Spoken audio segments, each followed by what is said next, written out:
আসসালামু আলাইকুম রহমতুল্লাহি ওবরকাতুহু। সম্মানিত দর্শক, ডাকসু নির্বাচনে বিএনপির যে পরাজয়, নজিরবিহীন পরাজয়, অপ্রত্যাশিত পরাজয়, এই পরাজয় বিএনপির মনোবলকে ভেঙে তছনছ করে দিয়েছে, এটাই বাস্তবতা। যদি এর বাইরে আমরা কোনো কথা বলি, সেটা বিএনপিকে তেল মারার জন্য বলি বা নিজেদেরকে চাঙ্গা করার জন্য বলি বা ভবিষ্যতে কোনো স্বার্থসিদ্ধির জন্য বিএনপির কেন্দ্রীয় কমান্ডকে যদি বলি যে এটা কোনো বিষয় নয়, তাহলে মূলত বিএনপির সর্বনাশ হবে। যখন কোনো একটা সমস্যা হয়, কোনো একটা দুর্ঘটনা ঘটে বা কোনো পরাজয় হয়, এমনকি কোনো বিজয়, প্রতিটি বিজয়ের মধ্যে পরাজয়ের বীজ লুকায়িত থাকে, আর প্রতিটি পরাজয়ের মধ্যে বিজয়ের বীজ লুকায়িত থাকে। যারা পর্যালোচনা করতে পারে এবং সঠিক সমস্যাটা তারা বুঝতে পারে, তাদের জন্য যারা বিজয়ী হবে, বিজয়টা দীর্ঘমেয়াদী হয়, আর যারা পরাজিত হয় সেই পরাজয় কাটিয়ে ওঠা খুব তাড়াতাড়ি তাদের পক্ষে সম্ভব হয়। বোঝার চেষ্টা করুন, বিএনপি হঠাৎ করে এখানে পরাজিত হলো কেন? বলা হচ্ছে যে জামাত আওয়ামী লীগের ভোট পেয়েছে। এটা খুব স্বাভাবিক ব্যাপার। ঢাকা বিশ্ববিদ্যালয়ে যদি 40,000 ছেলে মেয়ে থাকে, ধরুন 10,000 জামাতের আছে, এতে কোনো অংশে কম নেই, 10,000 জামাতের আছে। তাহলে বাকি যদি 30,000 হয়, তো সেই 30,000-এর মধ্যে 15,000 যদি ছাত্রদলের থাকে, 15,000 ছাত্রলীগের আছে, 19-20। তাহলে এই যে 15,000 ছাত্রলীগের ছেলেমেয়েরা আছে, তাদের যে ভোট প্রয়োগ করেছে বা করবে পার্সেন্টেজ অনুযায়ী, শিবিরের 10,000 ভোটের মধ্যে ধরুন 10,000-ই কাউন্ট হলো। ছাত্রদলের 15,000-এর মধ্যে ধরুন 10,000 কাউন্ট হলো এবং ডিভাইডেড হয়ে গেল। আর ছাত্রলীগের যেহেতু অনেকে ভয়ে আছে, তো সেখানে তাদের মধ্যে যারা ছাত্রলীগ করে 15,000-এর মধ্যে 7,000 ভোট কাউন্ট হলো। এখন এই 7,000 ভোট তারা কাদেরকে দেবে? ঢাকা বিশ্ববিদ্যালয় সঙ্গতের কারণেই জামাতকে দেবে। কেন জামাতকে দেবে? জামাত তাদেরকে অ্যাপ্রোচ করেছে। 2 নম্বর হলো, জামাতের সঙ্গে তাদের অতীত একটা সম্পর্ক ছিল, এখনও আছে তলে তলে।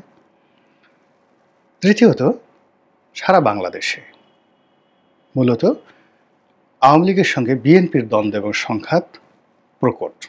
এ যাবৎকালে যত মামলা হয়েছে, যত মব হয়েছে আওয়ামী লীগের বিরুদ্ধে কোর্ট কাছারিতে, যেখানে যেখানে যত সংঘাত, প্রায় সব কিছুই বিএনপির সঙ্গে হয়েছে। এটা সত্য যে জামাতের হাতে, এনসিপির হাতে শেখ হাসিনার পতন হয়েছে, ডক্টর মোহাম্মদ ইউনূসের হাতে পতন হয়েছে শেখ হাসিনার, কিন্তু সেই পতন পর্যন্তই। কিন্তু পতনের পরে যে মামলা, মোকদ্দমা, হামলা, জুলুম, অত্যাচার, মারপিট, টেকনাফ থেকে তেঁতুলিয়া পর্যন্ত যা কিছু দেখেন, 100-টির মধ্যে 99টি ঘটনা ঘটেছে বিটুইন আওয়ামী লীগ এবং বিএনপি, ছাত্রদল ভার্সেস ছাত্রলীগ। ফলে কি হলো? ছাত্রদলের সঙ্গে ছাত্রলীগের যে সম্পর্কটা, সেই সম্পর্কটা হবে না, এবং এখানে এই সম্পর্কটা জামাতের সঙ্গেই হবে বা শিবিরের সঙ্গে হবে। এটা একটা সরল বিষয়। তো সেই ক্ষেত্রে যদি নির্বাচনে জয়লাভ করতে হয় বা আগামীতে যে নির্বাচনগুলো হবে সেই নির্বাচনে যদি বিএনপিকে জয়লাভ করতে হয়, তাহলে এই যে আওয়ামী লীগের যে ভোট, 35% ভোট, বা ঢাকা বিশ্ববিদ্যালয়ের 15,000 যে আওয়ামী লীগের বা ছাত্রলীগের ভোট ছিল, এটাকে মিনিমাইজ করা, এটাকে পুরো ভোটের কেন্দ্র থেকে আলাদা করে রাখা, পুরো পলিসি যদি আপনি না করেন, তাহলে কি হবে? তাহলে আলটিমেটলি এটা আপনাদের বিরুদ্ধে চলে যাবে। ছোট্ট একটা উদাহরণ দেই। যেমন পুরো মধ্যপ্রাচ্যে সাদ্দাম হোসেনের বাহিনী ছিল রিপাবলিকান গার্ড। এখন বলা হয় যে সারা পৃথিবীতে 80-র দশকে যে কয়টি বাহিনী সবচেয়ে যুদ্ধংদেহী ছিল এবং ইফেক্টিভলি যুদ্ধের ময়দানে কার্যকর ছিল, তার মধ্যে সাদ্দামের রিপাবলিকান গার্ড ছিল অন্যতম প্রধান ব্যক্তি। যখন সেখানে সাদ্দামের বিচার হচ্ছিল, মার্কিন বাহিনী সেখানে ছিল, তারপর মার্কিন মদতপুষ্ট সরকার ইরাকের শাসন ক্ষমতায় ছিল, তখন দুটো রাজনৈতিক সমস্যা দেখা দিল। প্রথম সমস্যা হলো যে সাদ্দাম হোসেন সেখানে সুন্নি মতবাদের সরকার চালাচ্ছিল, যারা ইরাকের সংখ্যা লঘু 30%, আর বাকি 60% হলো শিয়া, আর 10% হলো অন্যান্য সম্প্রদায়, কুর্দি থেকে শুরু করে অন্যান্য সম্প্রদায় রয়েছে। তো সেখানে রাতারাতি ইরান সমর্থিত যে শিয়া গোষ্ঠী তারা শক্তিশালী হয়ে পড়ল। আমেরিকা প্রমাদ গুনল যে এই সাদ্দামের যে রিপাবলিকান গার্ড, তাদের অনেকের কাছে আর্মস আছে, ট্রেনিং আছে, তারা যদি ইরানের সাথে যোগ দেয় এবং তারা যদি যাকে বলা হয় সেই শিয়া নিয়ন্ত্রিত বাহিনীদের সাথে যোগ দেয়, মুক্তাদাল সদর তার সঙ্গে যোগ দেয়, তাহলে আমেরিকা সেখানে টিকবে না, গেরিলা যুদ্ধে টিকবে না। তখন তারা কি করলো? আইএস প্রতিষ্ঠা করলো ইসরায়েলের সহযোগিতায়। সেই আইএস যে গঠন করলো আবু বকর বাগদাদির মাধ্যমে, এবং সেখানে পুরো সাদ্দামের বাহিনীকে আইএস তারা নিয়ে নিল এবং ইরাকের একটা বিরাট অংশ তাদেরকে ছেড়ে দেওয়া হলো। তো ইরাকের একটা বিরাট অংশ আর অন্যদিকে সিরিয়ার একটা বিরাট অংশ ছেড়ে দিয়ে আইএসের অধীনে এত বড় একটা সাম্রাজ্য প্রতিষ্ঠিত হলো, যারা আয়তনে সিরিয়ার চেয়েও বড় এবং ইরাকের চেয়েও বড়। ফলে কি হলো, ওই ধীরে ধীরে ধীরে ধীরে আইএসকে তারা আবার পরবর্তী লেভেলে ধ্বংস করার যে প্রক্রিয়া তারা নিল, এটা করতে তাদের অন্ততপক্ষে 8-10 বছর তারা সময় নিয়েছে। কিন্তু এই 8-10 বছর সময় তারা ইরাককে বাঁচিয়েছে এই সাদ্দামের বাহিনীর দ্বারা। বোঝার চেষ্টা করেছে, দিস ইজ পলিসি।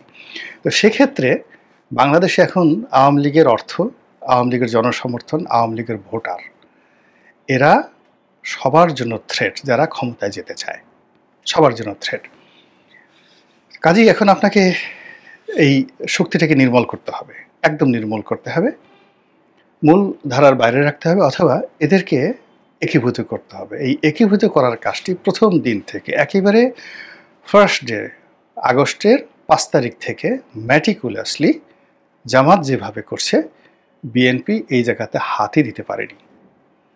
অথচ বিএনপি যদি যেটা ছিল যে মুক্তিযুদ্ধ বিরোধী যে ন্যারেটিভ, সেটাকে চাঙ্গা রাখতো, মুক্তিযুদ্ধের পক্ষের শক্তিটি যদি চাঙ্গা রাখতো, তাহলে এই যে সারা দেশে যে স্বার্থের সংঘাত, বিএনপি এবং আওয়ামী লীগের স্বার্থের সংঘাত, এই সংঘাতের ফলেও আওয়ামী লীগের ভোটারদেরকে কিন্তু বিএনপি ম্যানেজ করতে পারত, যেটা তারা পারেনি। ফলে কি হলো, যখন মুক্তিযুদ্ধের ইতিহাস, পুরো জিনিসগুলো মানে যাকে বলা হয় এগুলো নিয়ে যখন মব হয়েছে, তো সেই মবের জন্য এনসিপি দায়ী হয়েছে, তারপরে জামাত দায়ী হয়েছে, কিন্তু কার্যত ইন জেনারেল যে ক্ষতিটা হয়েছে, ম্যাসিভ যে ক্ষতি হয়েছে আওয়ামী লীগের, সেটা কিন্তু বিএনপি দ্বারা হয়েছে। এখন বিএনপি এই ক্ষতিটা যদি আওয়ামী লীগকে পুষিয়ে দিতে না পারে, তাহলে এই পুরো আওয়ামী লীগের যে ফোর্সটি বিএনপির উপর প্রতিশোধ নেওয়ার জন্য হলেও তারা জামাতে যোগ দেবে প্রতিটি নির্বাচনে, এবং যেখানে সুযোগ আসবে এখানে এই ঘটনাটাই ঘটবে। তো এই প্রবলেমটা আগে অ্যাসার্টেন করতে হবে যে আমার শরীরে ক্যান্সার আছে, বা আমাদের এই দেশে করোনা আছে, আমাদের এই দেশে আওয়ামী লীগ নামক একটি সমস্যা আছে, এটা আগে স্বীকার করতে হবে।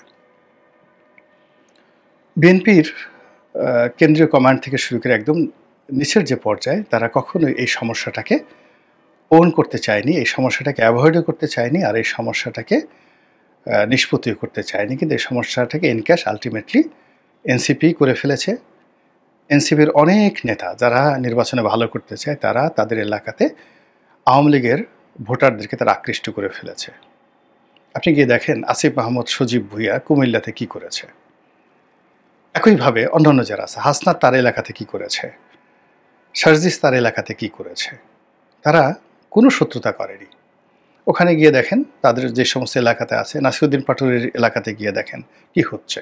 তারা আওয়ামী লীগের সাথে কোনো শত্রুতা করেনি, ওখানে বিএনপি ভার্সেস আওয়ামী লীগ শত্রুতার মধ্যে থেকে তারা মজা লুটে নিয়েবে।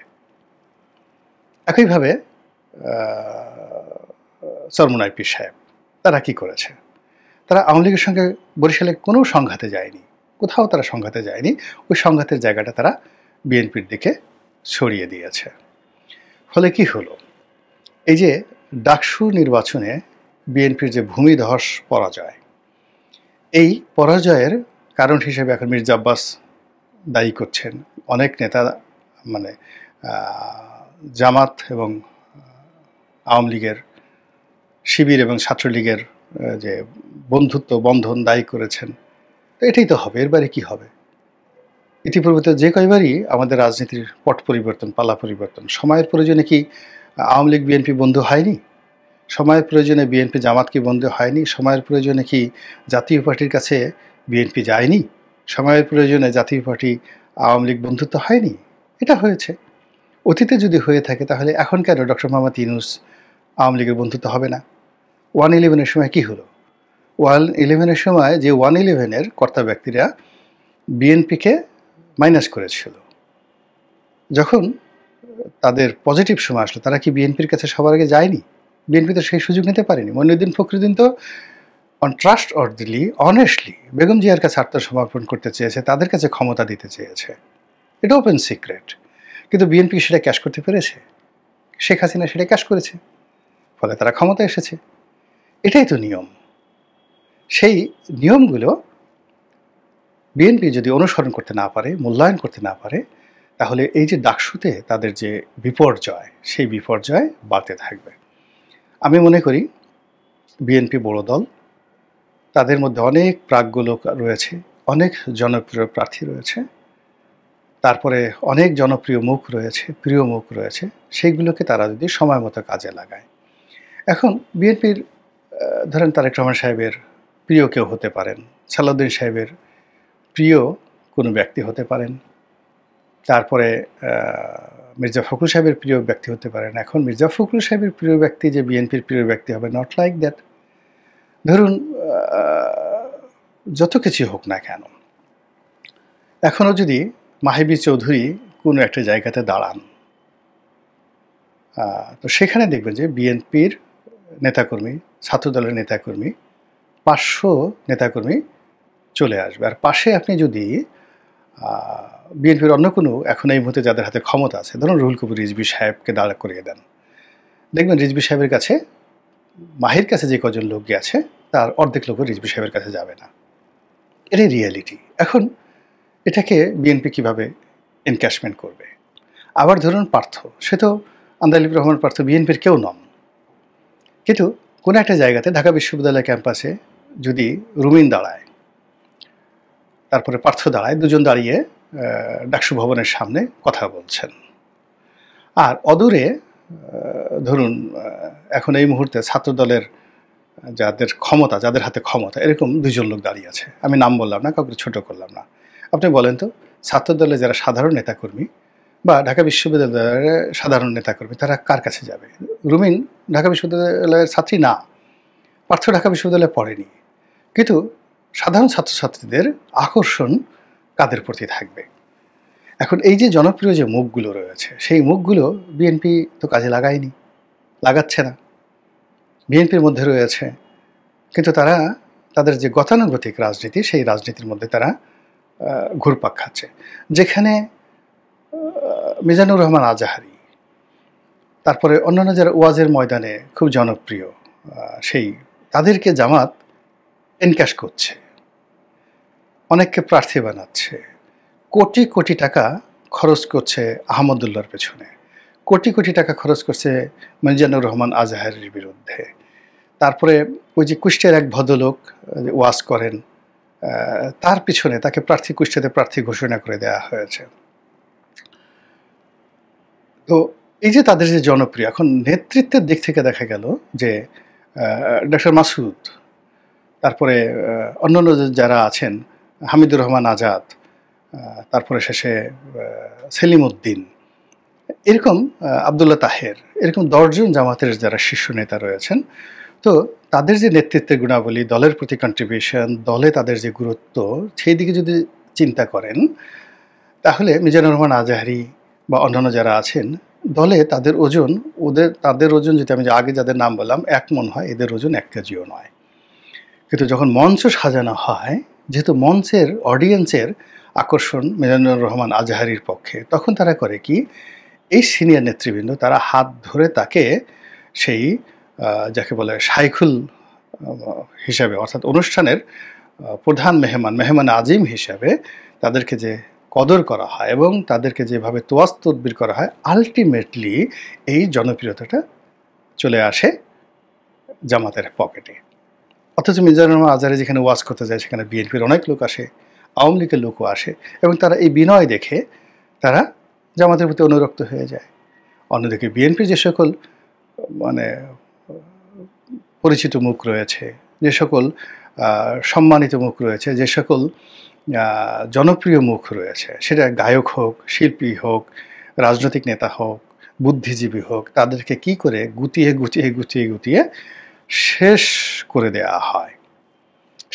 দেয়া হয়।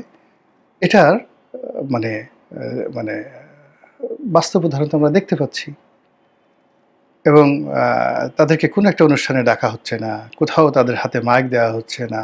এই ঢাকা বিশ্ববিদ্যালয়ে যদি ফজলুর রহমান ১ ঘন্টা বক্তব্য দেওয়ার সুযোগ পেতেন, জাস্ট 1 আওয়ার, শিবির সারাদিন ওয়াজ করেও সে ঢাকা বিশ্ববিদ্যালয়ের চত্বরকে আন্দোলিত করতে পারত না। ওই ঢাকা বিশ্ববিদ্যালয় হাবিবুর রহমান হাবিব যদি বক্তব্য দিতে যেতেন, আমানুল্লাহ আমান যদি বক্তব্য দিতে যাইতেন, ফজলুল হক মিলন যদি বক্তব্য দিতেন, যদি ওখানে নাজিমুদ্দিন আলম বক্তব্য দিতে যেতেন, মন্ত্রমুগ্ধের মতো মানুষ সে বক্তব্য শুনত। ওই বিশ্ববিদ্যালয়ের ক্যাম্পাসে আসে যদি সানাউল হক নিরুকে মুভ করানো হতো, নিরু ভাই আপনি পাগল হয়ে যেত ছাত্রদলের পোলাপান।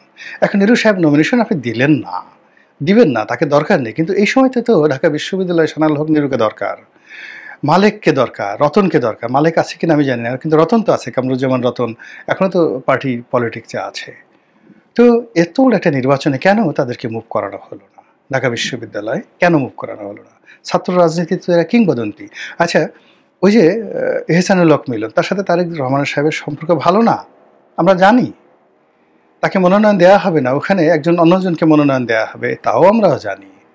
কিন্তু ঢাকা বিশ্ববিদ্যালয় ক্যাম্পাসে ছাত্রদের মধ্যে, তরুণদের মধ্যে এহসানুল হক মিলনের যে জনপ্রিয়তা আছে, এটাকে কেন বিএনপি ক্যাশ করলো না, কেন করবে না? তাকে আপনি আচ্ছা মতো পরে পুঁতা দিয়ে গুতা দেন, তাকে বহিষ্কার করেন, যা ইচ্ছা তাই করেন, অপমান করেন, ঘরের মধ্যে নিয়ে করেন, কিন্তু তার যে আজকের অবস্থান এহসানুল হক মিলন, এ তো ছাত্রদলকে ব্যবহার করে, সে তো বিএনপির মন্ত্রী ছিল, কিন্তু বাইরে মিডিয়াতে যান, অন্য জায়গাতে যান, যেখানে যান সেখানে তো ক্যামেরা তো এদের দিকেই থাকে, মানুষের চোখ এদের দিকেই থাকে, সেটা কেন বিএনপি ব্যবহার করতে পারছে না?